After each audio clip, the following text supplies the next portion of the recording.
Ladies and gentlemen, let me start with a truth that we all know but rarely address. Not everyone you meet in life will celebrate you. Not everyone will treat you with dignity or respect. Some people will attempt to diminish you, belittle you, and test your character with their words. But how you respond to those moments is what defines you, not their actions, but your reaction. Your sense of identity is the foundation upon which your entire life is built. When you know who you are, it changes how you respond to challenges, criticism, and even insults. One of the greatest mistakes people make is allowing others to dictate how they should feel about themselves. The moment you let someone's negative words define you, you have handed them power over your emotions, your confidence, and even your destiny. But when you know who you are, insults lose their power. They become mere words, incapable of shaking the foundation of your self-worth. Understanding your identity starts with recognizing that your value is intrinsic. It isn't tied to someone else's opinion. Think of it this way: if you were holding a $100 bill and someone crumpled it, stepped on it, or threw it in the dirt, would its value decrease? No, it is still worth $100. The same is true for you. The insults and actions of others may try to crumple you, but they do not diminish your worth. When you have this perspective, you are no longer dependent on others to affirm you or validate your significance. There is also power in affirming your identity to yourself. Many people rely on external validation, compliments, praise, or acknowledgement from others to feel good about who they are. But true confidence comes from within. It comes from knowing your unique gifts, talents, and purpose. When you are grounded in this knowledge, you are less likely to internalize negative comments from others. Insults only hurt when they tap into your own insecurities, but when you have resolved those insecurities, the sting of an insult disappears. This is why self-awareness is so crucial. You must know yourself, your strengths, your values, and your purpose. When someone insults you, take a moment to reflect: does their opinion align with who you know yourself to be? Most of the time, you'll realize their words are a reflection of their own negativity or misunderstandings, not a reflection of your reality. By anchoring yourself in self-awareness, you gain the ability to discern what is worth your emotional energy and what isn't. It's also important to remember that insults are often rooted in the insecurities of the person delivering them. A person who is secure in their identity doesn't feel the need to tear others down. When someone insults you, they are often projecting their own fears, inadequacies, or frustrations onto you. Understanding this allows you to detach from their words. Instead of taking it personally, you can view their insult as evidence of their struggles, not yours. Knowing who you are also involves understanding the bigger picture of your life. When you have a clear sense of purpose, you are less likely to be distracted by negativity. Purpose gives you focus, and focus creates resilience. If you are confident in the direction you are heading, the opinions of others, whether good or bad, won't sway you. Insults in particular become nothing more than a minor distraction. They don't deserve your energy because they don't contribute to your goals or align with your values. It's worth noting that knowing your identity doesn't mean arrogance or dismissing constructive feedback. Instead, it means having a balanced and healthy sense of self. You can remain open to learning and growth while also rejecting unwarranted negativity. When someone criticizes you in a way that isn't constructive, you can evaluate their words calmly and decide whether they hold any truth. If they don't, you let them go. If they do, you can take the lesson without allowing the insult to damage your confidence. In life, there will always be voices trying to pull you away from your sense of self. It could be a coworker, a stranger, or even someone close to you. But the key to overcoming these moments is to remind yourself of your intrinsic worth and your purpose. The more you reinforce this truth, the stronger your resilience becomes. Confidence is built not by avoiding insults, but by standing firm in the face of them, knowing they cannot change who you are. Silence is one of the most powerful responses you can give when faced with an insult. At first glance, silence might appear passive. But it is far from that. In truth, silence is a deliberate choice, one that requires strength and self-control. It is a way of reclaiming power in a situation where someone else is attempting to provoke you. When you choose silence, you are choosing to rise above the negativity rather than getting pulled into it. This approach shifts the balance of power because the person delivering the insult is often looking for a reaction. They want to see you flustered, defensive, or upset. When you respond with silence, you deny them the satisfaction they are seeking. One of the reasons silence is so effective is that it creates space. It creates a moment to pause and reflect, both for you and the person who insulted you. When words are exchanged in the heat of the moment, they can escalate quickly. A single insult can turn into a full-blown argument if both parties react impulsively. But silence interrupts that cycle. It provides an opportunity to regain composure, to assess the situation, and to choose your response carefully. This pause allows you to decide whether the situation is even worth your energy. Most of the time, you'll find that it isn't. Silence also sends a clear message without the need for words. It communicates that you are not easily rattled, that you are in control of your emotions, and that you refuse to stoop to the level of pettiness or hostility. It demonstrates emotional maturity and self-discipline, qualities that are far more impactful than any defensive or retaliatory response. In fact, silence often leaves the person who insulted you feeling unsettled. They may begin to question their own behavior or even feel embarrassed by their attempt to provoke you. There's another dimension to silence that is equally important. It protects your peace. Engaging with an insult, especially in a heated or emotional way, can drain your energy and disrupt your focus. Every word you speak in response to an insult is energy you could have used elsewhere on your goals, your relationships, or simply your own well-being. Silence allows you to preserve that energy. It's a way of prioritizing yourself and your mental state over the fleeting satisfaction of winning an argument. This doesn't mean that silence is always easy. In fact, staying silent in the face of an insult can be one of the hardest things to do. There's often a temptation to defend yourself, to explain your perspective, or to throw an insult back.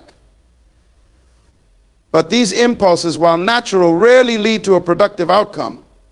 They only prolong the conflict and give more weight to the insult than it deserves. Silence, on the other hand, cuts the interaction short. It says without words that you are not willing to engage on those terms. It's important to note that silence is not the same as suppression. Choosing silence doesn't mean bottling up your emotions or pretending that the insult didn't affect you. It's okay to feel hurt, angry, or frustrated. The key is to process those emotions in a healthy and constructive way, rather than letting them dictate your immediate response. Silence gives you the space to do this. It allows you to acknowledge your feelings privately and decide how to move forward without letting the other person's actions control your narrative. Silence also has a ripple effect. When you respond to an insult with silence, you model a different way of handling conflict. Those who witness your response are likely to remember it, and some may even be inspired to approach their own challenges with a similar level of composure. In this way, your silence becomes a tool not only for protecting your own peace, but also for influencing others positively. It demonstrates that strength isn't always loud or aggressive. Sometimes the strongest response is simply refusing to engage. Responding with grace when faced with an insult is one of the most transformative actions you can take. Grace, in this context, is the ability to maintain composure, kindness, and dignity in the face of negativity or hostility.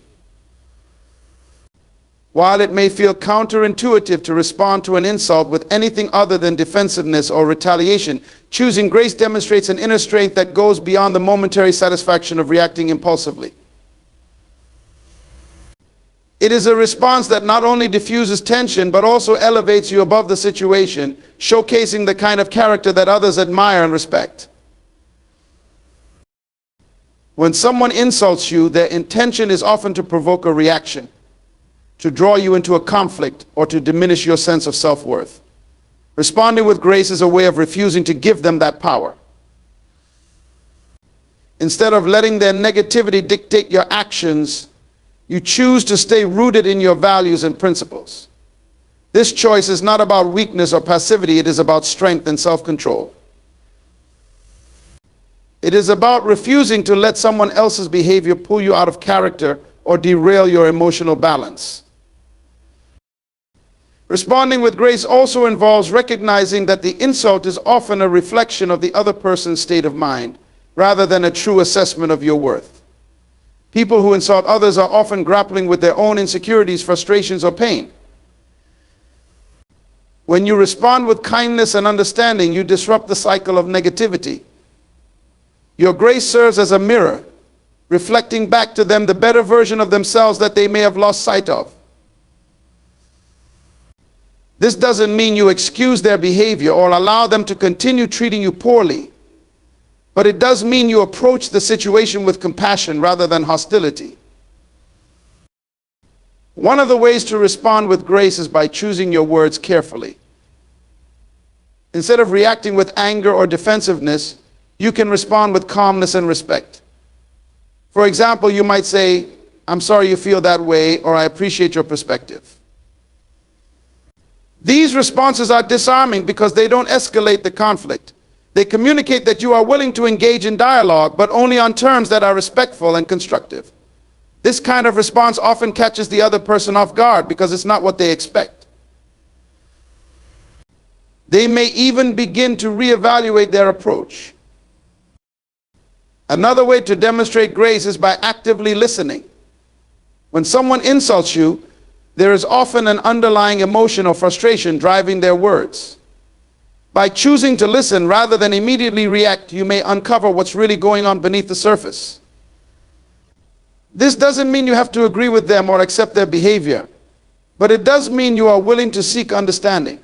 Sometimes the act of listening is enough to diffuse the anger or frustration and open the door to a more productive conversation. Grace is also about maintaining perspective. When you're insulted, it's easy to feel like the moment is all consuming, like the insult is a personal attack that must be addressed immediately. But when you step back and view the situation in the context of your larger life, the insult often loses its significance. In the grand scheme of things, does this person's opinion truly matter? Does their negativity have any real bearing on your goals, your relationships, or your sense of self? When you keep the bigger picture in mind, it becomes easier to respond with grace, because you realize the moment doesn't define you. It's important to understand that responding with grace doesn't mean tolerating disrespect or allowing someone to mistreat you. Grace is about setting boundaries with kindness. It's about saying, "I respect myself too much to engage in this behavior," and then acting accordingly. Sometimes this means addressing the insult calmly and firmly. Other times it means walking away. What matters is that your response reflects your values and protects your peace. Responding with grace is not about the other person, it's about you. It's about who you choose to be, regardless of how others treat you. It's about rising above the situation and holding yourself to a higher standard. Grace is a gift you give yourself because it allows you to stay true to who you are while maintaining your dignity and self-respect. It is a reflection of inner strength, a reminder that you have the power to choose your response in any situation, and a testament to the depth of your character. When someone insults you, there is an opportunity hidden within the negativity. That opportunity is to turn the moment into a lesson, not just for the person who insulted you, but for yourself and anyone who might be observing the interaction. Every conflict or insult is a chance to showcase wisdom and emotional maturity by responding in a way that elevates the conversation rather than sinking to the same level as the insult. It's a chance to rise above the immediate emotion of the situation and instead approach it with purpose and clarity. Turning an insult into a teaching moment starts with controlling your initial reaction. When someone says something hurtful or disrespectful, the natural instinct is to either lash out in return or become defensive. But these reactions rarely lead to a positive outcome. Instead, they escalate the conflict, leaving both parties feeling more frustrated or hurt. To turn the situation around, you must first pause and take a moment to process what was said. This pause creates space for you to respond thoughtfully rather than reacting impulsively. Once you've created that space, the next step is to consider what the insult reveals not about you, but about the person who delivered it. Often, insults are rooted in misunderstanding, frustration, or insecurity.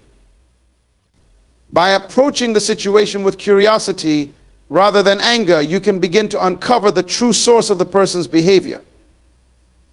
This perspective allows you to respond with empathy and wisdom, addressing not just the surface level insult, but the underlying issue. For example, if someone insults your work, it may be less about your performance and more about their own fear of inadequacy. By recognizing this, you can choose a response that addresses the deeper issue rather than simply reacting to the words they used. A teaching moment also requires you to communicate clearly and calmly. This is where you can model the kind of behavior you hope to see in others. Instead of retaliating with an insult of your own, you might say something like, "I hear your perspective, but I'd like to better understand why you feel that way." This type of response does two things. It demonstrates that you are willing to engage in a constructive conversation, and it invites the other person to reflect on their behavior. Sometimes just asking a thoughtful question can cause someone to reconsider the way they've approached the situation. Turning an insult into a lesson doesn't mean trying to lecture or correct the other person in a condescending way. It's not about proving that you're right and they're wrong. Instead, it's about using the moment to foster understanding and mutual respect. Even if the other person doesn't respond positively, your choice to remain calm and composed sets an example for others who may be watching. You never know who might be inspired by your ability to handle the situation with grace and wisdom. Another important aspect of using an insult as a teaching moment is the opportunity for self-reflection. When someone says something hurtful, it can be tempting to dismiss their words entirely. But sometimes, even an insult can contain a kernel of truth that is worth examining. This doesn't mean you should accept every negative comment as valid, but it does mean being open to the possibility that there might be something to learn from the interaction. Ask yourself, is there any truth in what they said? And if so, how can I use it to grow? This mindset transforms even the most negative experiences into opportunities for personal development. It's essential to remember that not every teaching moment will result in immediate change. The person who insulted you may not recognize the wisdom in your response right away. They may continue to behave negatively, or they may refuse to engage in a constructive conversation. But the impact of your response isn't limited to that one interaction. Over time, the way you handle such situations becomes part of your reputation, a reflection of your character and values. By consistently responding to insults with wisdom and purpose, you create a ripple effect that can influence not just the person who insulted you, but everyone who encounters your example. Walking away with dignity is one of the most empowering responses you can choose when faced with an insulting person. It is a decision that requires strength, self-awareness, and a deep understanding of your worth. Choosing to walk away does not mean you are weak or incapable of standing up for yourself. On the contrary, it demonstrates a profound sense of self-control and the wisdom to prioritize your peace over engaging in unnecessary conflict. It is a statement that you refuse to let someone else's negativity dictate your actions or emotions. When you walk away, you are making a deliberate choice to protect your energy. Every interaction you have throughout the day requires a certain amount of emotional and mental energy. When you choose to engage with someone who is insulting or disrespectful, you are giving them access to that energy. The more you engage, the more of your energy you hand over to them. By walking away, you reclaim that energy for yourself, You are saying, my peace is more valuable than this argument, and you choose to invest your energy in things that matter. Walking away also sends a powerful message to the person who insulted you. It communicates that you are not easily provoked and that their words do not have the power to control your behavior. In many cases, people insult others because they are seeking a reaction. They want to draw you into their negativity or prove that they can affect you. When you walk away, you deny them that satisfaction. You take away their power to disrupt your emotional balance, and in doing so, you demonstrate a level of maturity and confidence that is far more impactful than any verbal response. Another important aspect of walking away is that it gives you time to process the situation without the pressure of immediate confrontation. In the heat of the moment, it's easy to say or do things that you might regret later. By removing yourself from the situation, you create space to reflect on what happened and decide how, or if you want to respond. Sometimes walking away is not about avoiding the situation altogether, but about giving yourself the time to approach it with a clear mind and a calm heart. This allows you to respond thoughtfully and intentionally rather than reacting out of anger or frustration. Walking away with dignity also protects your reputation. How you handle conflict says a lot about your character. When you choose to engage in an argument or retaliate with insults of your own, you risk being seen as someone who lacks self-control or emotional maturity. But when you walk away calmly and confidently, you demonstrate that you are someone who values respect and composure. This not only enhances how others perceive you, but also reinforces your own sense of integrity. You can walk away knowing that you stayed true to your principles and did not allow someone else's behavior to compromise your values. It's important to note that walking away doesn't mean suppressing your feelings or ignoring the impact of the insult. It's natural to feel hurt, frustrated, or even angry when someone disrespects you. The key is to acknowledge those feelings privately and work through them in a healthy way. Walking away gives you the opportunity to process your emotions on your own terms, rather than letting them control your actions in the moment. It's a way of taking ownership of your emotional well-being and refusing to let someone else's negativity take up space in your mind. There will be times when walking away may not feel satisfying in the moment. You might feel tempted to say something back, to defend yourself, or to make the other person understand the impact of their words. But walking away is not about seeking validation or resolution from the other person. It's about prioritizing your own peace and well-being. By choosing to walk away, you are setting a boundary that says, I will not participate in this negativity. It is a reminder to yourself that your time and energy are too valuable to be spent on arguments that do not serve you.